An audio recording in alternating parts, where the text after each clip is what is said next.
Hello guys, and welcome back to my 6 key grammar points for CAE. Today's part 4 and we're going to be looking at the mixed conditional. Okay, now this is something that will help you with your speaking and also with your writing. So it's extremely important that you try to implement this structure at some point when you're doing the advanced certificate exam. So this is a conditional, and I'm sure if you've been doing English classes that you are well versed in all the conditionals. But don't forget, some people, when I ask them how many conditionals there are, they tell me 3. Remember, there are actually 5, okay? And like James Bond, the best way to remember them is by using a code name, all right? James Bond is 007, and the conditionals all have a code name as well. I've invented the code name for the mixed conditional, but the others are pretty standard. You'll find them in most textbooks. We're not focusing on those conditionals today, because they're pretty much everywhere in textbooks and online, so you'll have no problem finding those. And if you're studying advanced, you've probably done them to death and you're probably very well familiar with them already. So let's just quickly have a look. You have the zero conditional, which is the true conditional, the first conditional, which is the future conditional, the second conditional, which gets taught to death at first certificate level, which is the unreal conditional, the third conditional, which is the past conditional, and now we have the mixed conditional, which I call the bar conditional. All right, so I'll have to explain why to you in just a second, but make sure when you're preparing for your exam that you are familiar with all 5 of these conditionals. At advanced level, I would particularly stress that you need to be using second, third, and if you want bonus points, that mixed conditional, which we're going to look at now, is really going to help you. So stay tuned. Okay, we'll start with what it is. All right, so what is the mixed conditional? And as the name suggests, you can imagine it is a combination of other conditionals. In this case, we're going to be mixing the second and third conditional. Okay, so if you remember, second was unreal, third was past. Okay, so those were the code names. And the reason we do this, what's the actual function of using a mixed conditional, is that we are trying to communicate how something would be different now. That's the part from the second conditional. If something had or had not happened in the past. That part is obviously the third conditional. So just keep in mind, a lot of people say, how is it different from the third conditional? Third conditional, everything is happening in the past. The hypothetical condition and the hypothetical effect are all in the past. What makes the mixed conditional different is that the hypothetical condition happens in the past, but the hypothetical effect is actually in the present, okay? And that leads me to the explanation as to why I call it the bar conditional. If you go to a bar, depending on where you are in the world, and you sit for long enough, you will invariably hear people using a mixed conditional.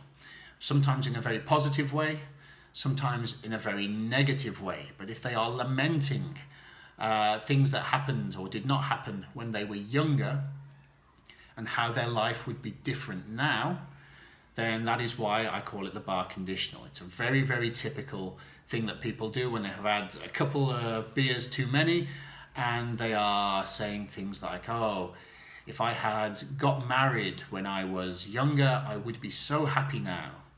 Or if I had studied more at college, I would be working in a multinational company now. Okay, so quite often people use it to lament about the past, but don't worry, you can use it for positive things as well. And for more kind of spectacular things. If the meteor had not hit the Earth, there would be dinosaurs walking around on this planet now. Okay, so you can use it for more kind of abstract things, but also for things applied to your life. And for that reason, for conversation, it's a really good conditional because you can use it to speculate about how things would be different if things had happened in the past. All right, so we're going to come back in just a second and I'll show you the actual breakdown. We'll look at it a little bit more technical detail, really not that difficult, but just so you have a note on record, and we'll do a couple of practice sentences. Okay, so looking at it from a technical perspective, as always with a conditional, we're going to start with if, and you follow that with a past perfect tense, followed by would, and you can use a present tense. It can be a present simple or a present continuous. Okay, there's a couple of examples here, and you can rotate the clauses. I'll just show you how that's done in a second. Now, the first sentence I've put as an example is, if I had gone out last night, I would be very tired now. So thankfully I stayed in last night and I slept a lot and I'm feeling good this morning. So this is not a real thing. This is, of course, a conditional. And the second one, if you look at the example, you'll see that I have rotated the clauses slightly. The position of if obviously changes. So I would be running around the town if I had won the lottery last night. So I've used a gerund here and just changed the word order slightly.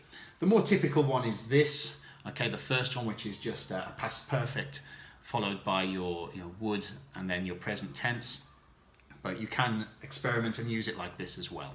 Okay, so that's the technical part. Guys, just to reiterate, this is something that doesn't really get taught at first certificate level.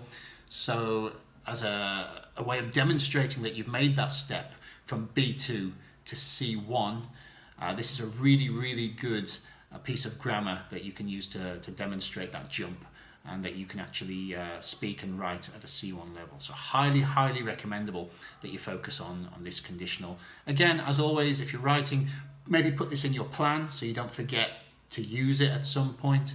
Planning is, of course, important, as I always stress for the writing. Get as many grammar points in there as you can without making it sound ridiculous, and you'll take maximum points. Same with the speaking. If you can just talk about this, use it once. You don't need to use it 1,000 times in one conversation because it will sound unnatural, but it will really impress your examiner and you'll hopefully be able to get at least a couple more points. Every point is so important when you're doing this exam.